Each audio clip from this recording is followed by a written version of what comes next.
मैं और हमारी मिस्टर सेठी जी और मिसेस सेठी जी ने हमें ये सम्मान दिया, यहाँ पे बुलाकर उनका बहुत बहुत आभार। जैसा कि हमारी बिंदु जी ने कहा, कोमल है कमजोर नहीं, शक्ति का नाम ही नारी है। जी हाँ, हम कोमल भी हैं, लेकिन उसे कमजोर मत समझना भाइयों। ठीक है। हम जब कोमल रहते हैं तो एक पत्नी बनते हैं, एक माँ बनते हैं, लेकिन अगर हम कठोर बन जाते हैं तो एक शक्ति का रूप भी धारण करते हैं। जैसा कि हमने देखा है कि हम 24वीं सदी में आ गए हैं जरूर, लेकिन अभी भी हम देख रहे हैं कि महिला जब बाहर निकलती है, कोई एक महिला बाहर निकलती है, चाहे किसी फील्ड में, चाहे ऑफिस वर्क करे, चाहे घर में भी बहुत सारी हिंसाएं हैं। अभी जैसा कि हमने देखा कि बहुत अभी दहेज प्रथा भी खत्म नहीं हुआ है, रेप भी खत्म नहीं हुआ है। ये खत्म करना है, तभी जाकर ये बेटी बचाओ बेटी पढ़ाओ का नारा जो है सार्थक हो पाएगा, वरना तो ये नारा ही बन के रह जाएगा, सार्थक रूप में कभी नहीं आ पाएगा। तो ये जो रेप है करता कौन है? पुरुष प्रधान। तो भैया पहले तो पुरुष प्रधान के मानसिकता को हमें बदलनी है कि आपके घर में भी वही बेटी है, वही बीवी है, वही बहन है, जो वो बाहर के नारी को आप देखते हो, तो आप उस वहां पे परिवर्तन आपकी माइंड क्यों हो जाती है? जहां आपका माइंड उस रूप में देखने लगेगा कि हमारी बहन है, हमारी बेटी है, हमारी माँ भी घर में बैठी है, तो ये रेप खत्म हो जाएगा। जब हम रेप का सिचुएशन खत्म करेंगे तो बेटी ऑटोमेटिक पढ़ेगी। हम पढ़े लिखे इंसान हैं, फिर भी कहीं ना कहीं हमें डर लगता है कि बेटी को हम बाहर भेज रहे हैं तो कहीं ना कहीं खतरा है।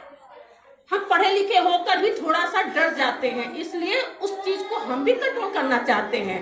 तो ये मन का डर जो है, जब समाज बदलेगा, जो ये रेप खत्म होगा, तब जाके हम सुरक्षित महसूस करेंगे, बेटियों को आगे पढ़ाएंगे, ऑटोमेटिक वो अपने आप में बेटियां पढ़ेंगी ही। और इसमें सबसे बड़ा रोल भाइयों को अदा करना ही करना है। और हाँ, दूसरी चीज एक पूरक है।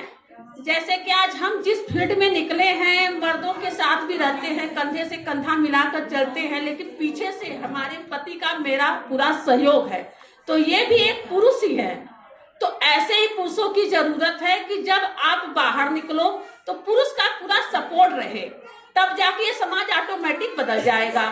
और हाँ, अपनी महिलाओं से मैं एक जरूर करना चाहूंगी कि हमारे यूपी सरकार ने इतनी अच्छी अच्छी हमें सुविधाएं दे रखी हैं, इतनी अच्छी अच्छी हमें वो फैसिलिटी दे रखी है कि जिससे हम बहुत आगे बढ़ सकते हैं, चाहे वो निम्न वर्ग की हो, चाहे अनपढ़ ही क्यों ना हो, अपनी रोजी रोटी कर सकती हैं।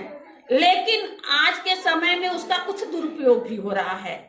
उस दुरुपयोग को भी रोकना ही रोकना है, क्योंकि जब हम दुरुपयोग करने लगेंगे तो वहां पुरुष प्रधान पे दबाव बनने लगेगा।